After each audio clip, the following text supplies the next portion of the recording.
Welcome back to the Leadership Growth Blueprint podcast. Today's guest is Kav Salh, founder of Stride Leadership, where they equip leaders, teams, and organizations with the mindset, skills, and relationship intelligence to thrive in complexity and lead with conviction. Through executive coaching, they help leaders build self-awareness, strengthen trust, align values with action, and perform at a high level across corporate, public safety, and even elite youth sports environments. Their mission is simple yet powerful: help people become what they're capable of and lead in a way that leads others. Kav, welcome to the show. Thanks for being here. Hell of an intro. I said this to you before we had started recording. I feel like when I hear an intro like that somebody else is being spoken of. So like my imposter syndrome goes crazy. But hey, thanks for having me on, Jordan. I really appreciate you. It's my pleasure. It's very interesting when someone kind of says all the accolades or list off the things that we do. You almost have to take a step back and like, damn, like I'm really that guy. I'm really out here doing some big boy stuff, you know?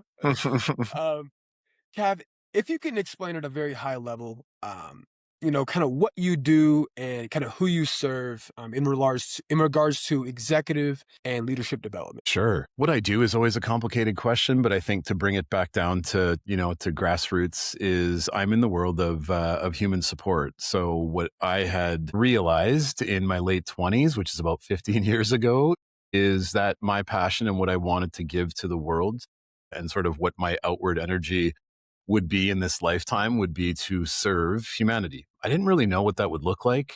And I didn't know, what I did know was my why. And that was because I had been supported, like I had been very fortunate during a stage of my life where I felt disproportionately to now because I believe in continuous support. I think it's a very powerful engine for those that are looking for clarity within themselves or sort of looking to build a trajectory in life. That support is an incredible way. So finding somebody in your corner.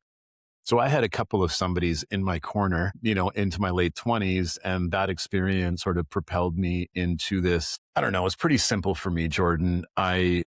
The impact, I guess, was so sound and it's just so powerful, and how I then began to lead my life from those points forward, that it just became, the give back of that into the world, sort of became my purpose. And again, like I didn't know how I was going to make that happen. I was working at the time with a counselor. So up in Canada here, we call them an RCC, like a registered clinical counselor. And I was working with a life coach, which back then, this is like, 2009, 8, 10, not so sexy. And I'm not quite sure that it is sexy now to be a coach. However, back then, there weren't that many around. So I had decided that was going to sort of become my path. I was going to learn I really wanted to acquire and develop this skill set around how can I jump into one-on-one conversations with people, help them build clarity and understanding of sort of where it is that they're at, and then maybe start to build upon some aspirations and what, they want their next chapter to look at, and then help them in a non-directive way plot that out. So not telling people what to do, because that is not coaching, when it comes to sort of the textbook approach to what, we should be doing as coaches out in the world. It's facilitating space for people to have productive conversation.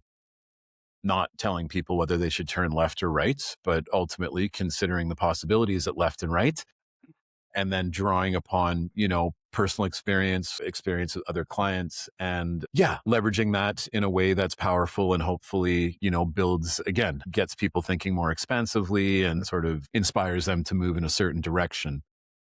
So I did that. I'm certified by the ICF, so the International Coach Federation. We are the 1% of coaches in the world, which I'm proud of. I think when my time came to explore the several pathways and options that I had in front of me in terms of how I would get a credential and how I would sort of legitimize myself as a coach and really build a career out of it, the Coach Federation as our governing body just became sort of an obvious choice for me. And so got my ICF certification, and then I just went out into the world and really tried to buy coffees for as many people as I could. Rather than being compensated, there was a part of the designation or the program required me to accumulate hours and really start to work with people which, man, in hindsight, like I still do that. Like I come out of my calls every day, including 2 that I had this morning, better prepared to serve the world. Like I just, sharpening, as I accumulate reps and hours at what it is that I do, I'm just better suited to serve. And so, yeah, I started that, out of the gates, and, I learned a ton about myself through that process. And since then, I've just continued to refine. Now, the greater story, I guess, to that, or sort of, to accelerate the path to sort of where it is that I land today with the Stride brand, is that I got good. I stayed stubborn in growing. Maybe in a separate conversation, we'll talk about the bar that I held myself to, over some of those years, but I did learn to give myself compassion and lots of space to grow and develop and evolve. Well, that turned out into me getting some opportunities and some real life reps at doing some pretty significant work. So I had added a designation as a leadership coach. So I got certified as a leadership coach, which then helped me sort of which created some opportunities for me to then market myself and have conversations with people that led organizations and be able to support them. And all of a sudden I got to a spot where I'm like, I can't do this on my own. The scope and the scale of the work, is going to require me to start building a team around me. And so where it is that we are today is we are an in-house team of about myself and 10 or 11 associates, which include, certified coaches as well as facilitators. We go out into the world now, and we're very fortunate to be able to do work in a couple different sectors. In the public sector here in Canada, we do a ton of work with public safety. So we work with special forces units and paramilitary organizations here, and helping them develop the way that they communicate, the way that they respond to stress, the way that they collaborate as a unit, so that they can go on and continue to do incredible things in their field, but most importantly, holistically live richer lives. So feel in alignment with sort of what my values are and how it is that those show up in my day-to-day work. And so, yeah, that's kind of a snapshot. Work in the private sector, within construction firms, lots of work in not-for-profit. So I make it a point to seek out opportunities in the not-for-profit sector, because it's high purpose work for me, selfishly, frankly, because I have a thing for serving the people that serve the people. So there's all sorts of incredible causes out there and organizations that do work to improve our communities and sort of support the same way, but, uniquely to the way that we do, support mankind. And so I really go out of my way to ensure that I'm building those relationships and not for profit. And you know what, man, regardless of what industry the people come from that I'm able to support, I fall into the category of people that just happen to love what they do. My grandparents had told me way, way, way back, and I didn't believe them. I was very confused by it, but find something that you love to do and it'll never feel like work. And I'm one of those jerks that happened to find that for myself. And, yeah, I'm thriving in it. And I love being a founder and being creative and, blue skying, ideas and concepts, and continually improving the way that we serve and the way that we go out into the world and do what we do. So very long-winded answer, but Thank you for all the context, my friend. I kind of want to go back a minute to where you said, late 20s, you were kind of going through something personal. You had a couple of mentors out there that kind of pulled you out of the mud, one might say.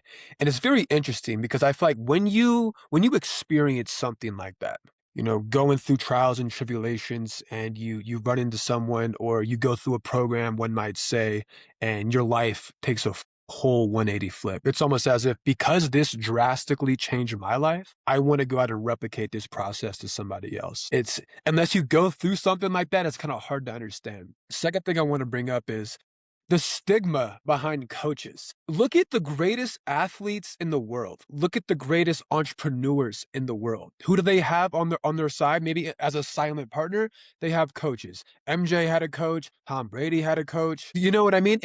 But a coach's role is to bring the best out of you, get the most out of you. Not necessarily as a dictator and say, hey, do ABC, but it's kind of almost a sounding board with a very high degree of understanding of how to get the most out of you. Now, on that note, from your experience, my friend, how much would you say that entrepreneurship and business and sports kind of coincide together?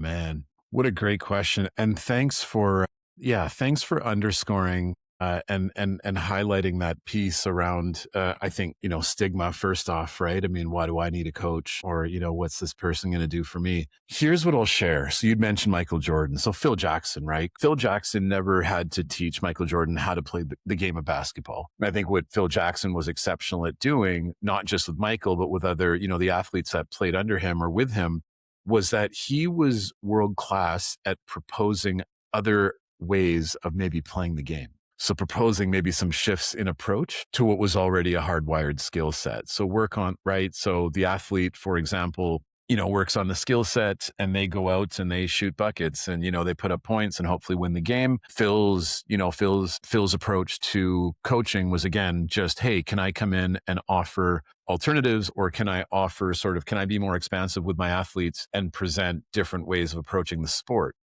The connection to that with, I think, entrepreneurship, the business world and sport is around now the power of coaching when it comes to me as an entrepreneur, as a sports guy, as a business person. If we can if there's a safe space for us to be able to share ideas, where it's what became really appealing to me about working for the first time with a couple of practitioners back in my late 20s was that I never experienced a space where I felt so heard.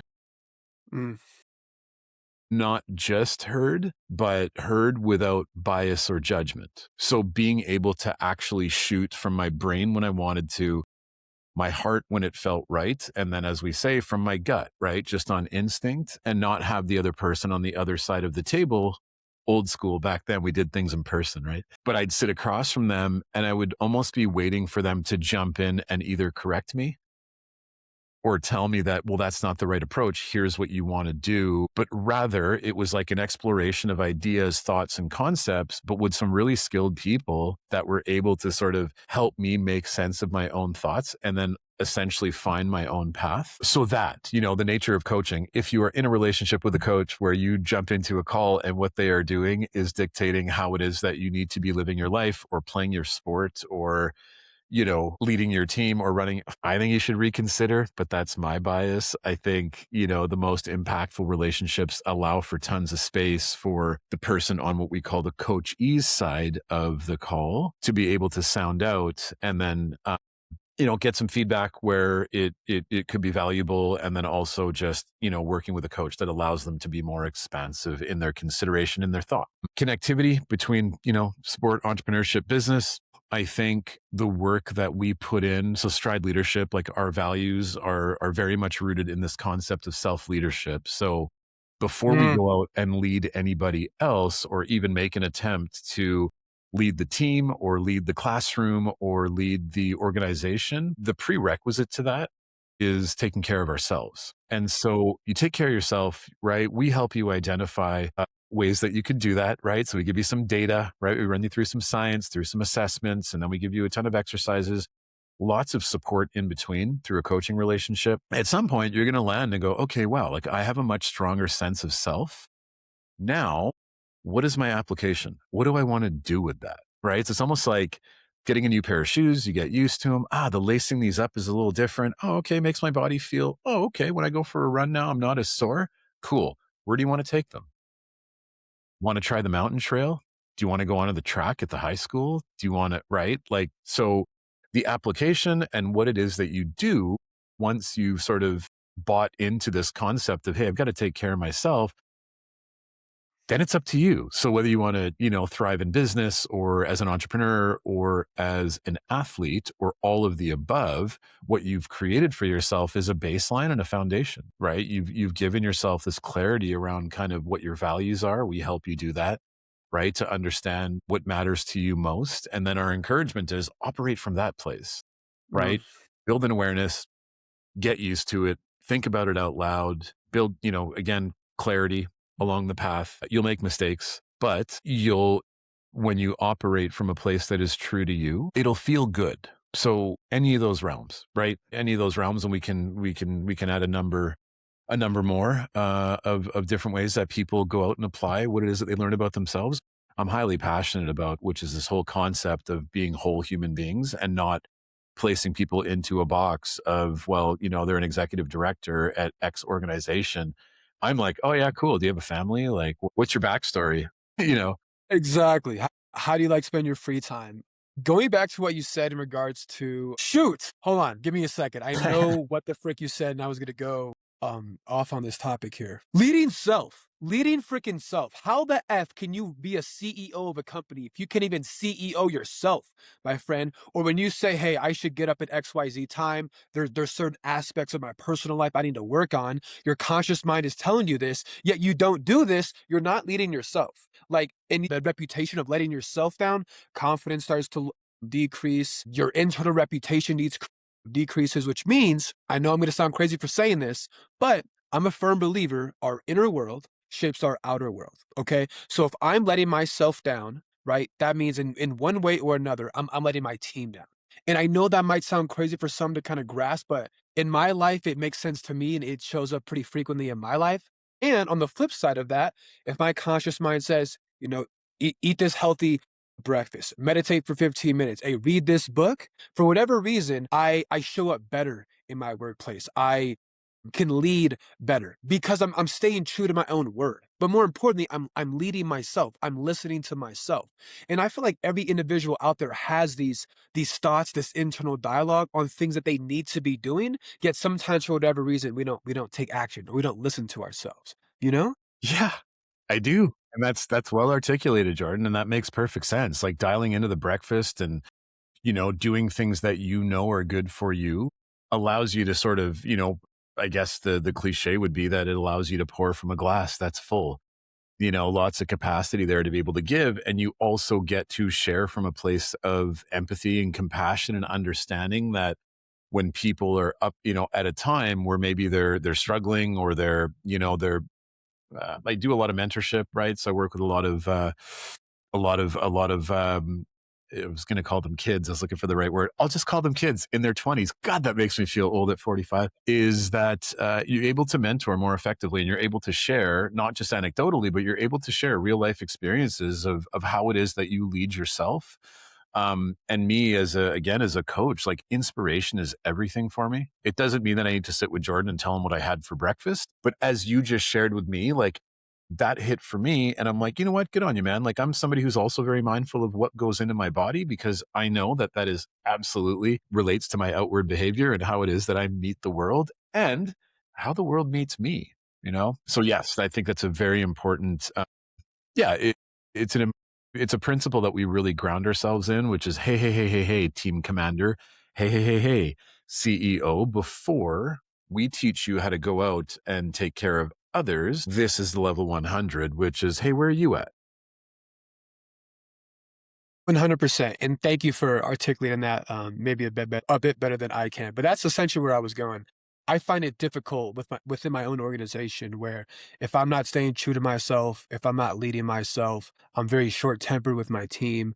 Stress levels are high. Mass or small problems and turn into large problems for absolutely zero reason, all because I'm not taking care of me, which is why having a coach or having a consultant on the leadership side is such an asset to have. Now, I do have a question for you, my friend. When working with leadership teams, whether through the private sector, public sector, military, when you're working through mental resilience and staying calm under pressure and still being able to communicate effectively, what are some tips, pointers, strategies you like to instill into your clients? I mean, the quick one is we have work that gives insight into what happens to people during conflict. So when you are in a less than ideal state, there's some pretty drastic shifts in what we call our motivational values. So when things are good, we operate in one way. And when we are affected by an external or internal or both circumstance, situation, conflict, we operate and meet the world very differently. So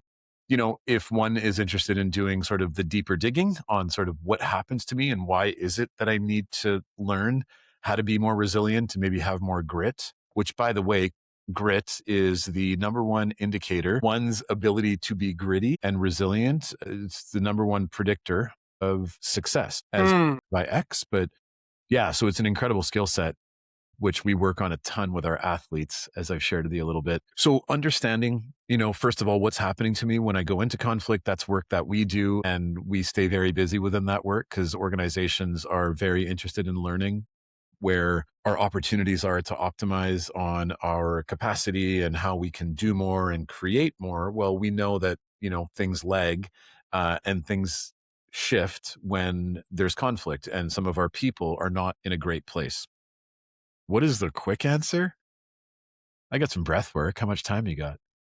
I Right? like It's just that. in the moment.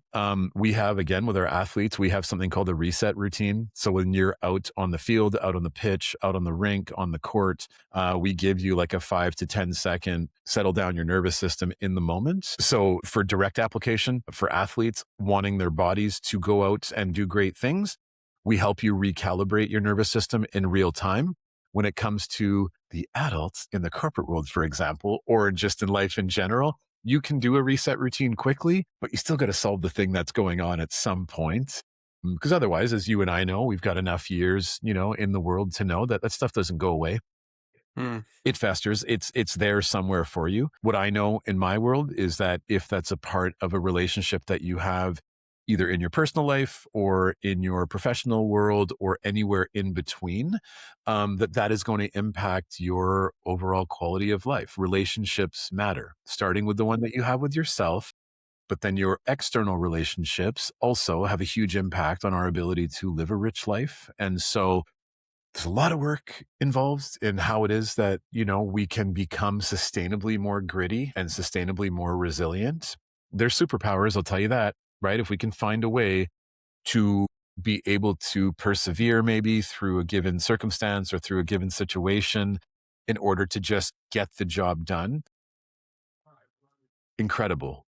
But the encouragement is revisit, make sense of what it is that was thrown off for you, understand it, learn it, and then get new reps with a new paradigm or through a fresh approach. Yeah. But unfortunately, no quick work other than maybe a bit of breath work. Yeah. If you do yoga like me, there's a couple of quick stretches you can do as well. Nice. I fell off with my yoga practice, but breath work and kind of meditation are they stay true to me. Good I on love you. those two Yeah. modalities. Yeah, thank you. That's I, awesome. I bring up stress management and mental resilience because basically what you said, the more grit you have with yourself, the higher probability of you becoming successful. I heard a similar thing kind of recently where the more stress that you can manage, the more you can also be successful. Because if you can only handle this much stress, but your workload is up here, you're gonna self-sabotage, the business will not succeed, a bunch of BS is going to happen to you. So that's kind of why I asked Yeah. for any tips, tricks, and pointers. And obviously, I'm sure it's a lot longer process than we can have in this conversation here. Well, let But me say this. Like, I mean, I shared sure. with you off the hop, when I was 19, my dad passed away. That was 26 years ago. Just last week was his anniversary, the 9th of February.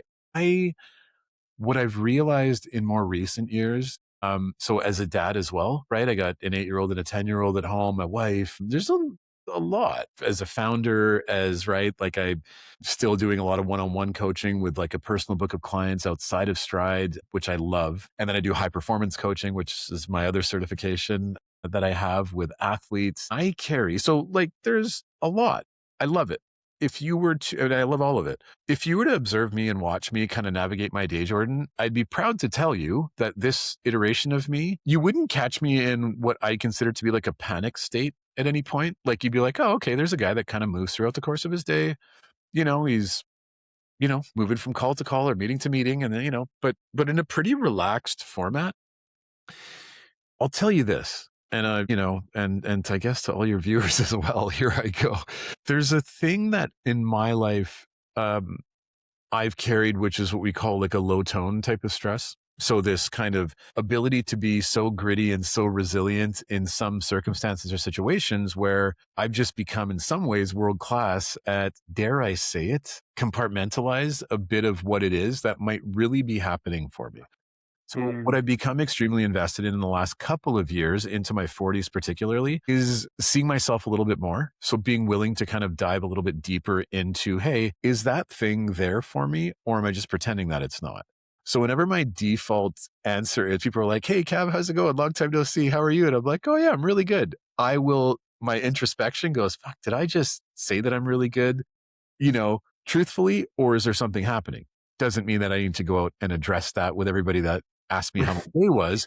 but it's important for me to address that with myself. And the encouragement here would be to those that are listening that might be inspired by some of this, or there might be some kind of connection or some, this might resonate with them, would be stress management is effective until it's not. So, we can be productive. We can go out and be incredible parents, and we can go out and be incredible executives and, be leaders in our community while carrying stress load. Again, from my own experience, my encouragement would never be for you to go out and do that as like a general practice or approach to life, because you will hit a couple of brick walls, I promise you. Like, as you bring in burnout, or you bring in, it can lead to conflict because we're not operating from, again, that self-leadership place.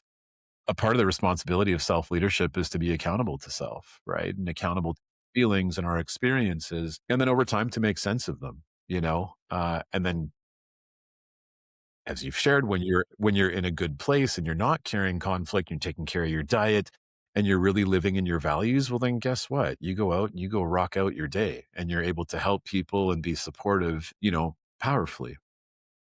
Absolutely. No, thank you for those insights. Looking forward over the next 1, 3, 5 years, with your vast amount of experience and you being a father and everything, where do you feel like you see the biggest challenges going forward with AI, with leadership, leading self, organizations? Anything coming to mind for you? Yeah, I appreciate the question. Plenty coming to mind. If there's anything that sort of gets me at this stage of my life, not necessarily tossing and turning at night, but definitely on the edge of that, is wondering if at 45, 80s baby, I'm the last year of the millennials, is technology going to at some point become more appealing? So the self-help field, broadly speaking, and human support, as I call it, is it going to be deliverable, and is it going to be more ideal for people to be able to use some type of a platform to engage in their self-help, rather than maybe contracting an organization like Stride or hiring a coach like Kav? So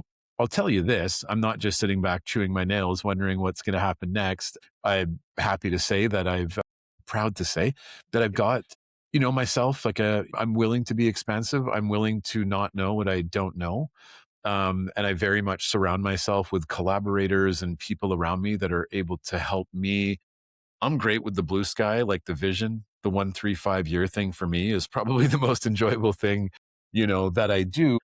But I also know my limitations, and I also know what it is that I'm good at and what it is that, some of my blind spots might be. And so I very strategically keep some people around me that are able to, sit down and have a dinner with me, or jump into a meeting where I can just pick their brain about, hey, this is what I'm thinking about. And this is sort of, I think, is somewhat of a threat to possibly the sustainability of the way that we have done business for a decade and a half. What do I do? And I don't feel threatened by that. It actually keeps things really fresh for me, Jordan, because I get to be innovative, which I love. We're already innovative in a way. So as founder, but then our sort of company values at Stride Leadership are to continually be innovative against to be competitive exclusively against our own ability to be innovative. So it's called the blue ocean strategy, right? So the blue ocean strategy, again, the focus is not necessarily your competition and what they're doing. I think it's wise to kind of keep an ear to that and get a sense as to what people are engaging in. But my real interest is, can we be better the next time we deliver a module, a long-term program? So can we continually improve the user experience? And I hope there will always be a market for that, because we truly believe in human connection and spending time on site with organizations, sometimes even facilitating one-on-one coaching in person, So again, speaking like a 45-year-old, I'm very hopeful of this. But those that are even a decade older or a decade younger than me, they reassure me that, hey, look, you're okay. What it is that you've built will be sustainable. Stay on top of technology, stay on top of, AI, and leverage it where it makes sense in the business. But the foundation of Stride and human connection and human relationships, people will always have an appetite for that. Absolutely. 100%. I think what we are experiencing right now is kind of a marketing term, but it's called the pendulum swing, where AI is brand new. It's getting better by the second. Everyone is leaning towards AI. I think in the next 3, 5, maybe 8 years, people are going to start swinging the other way.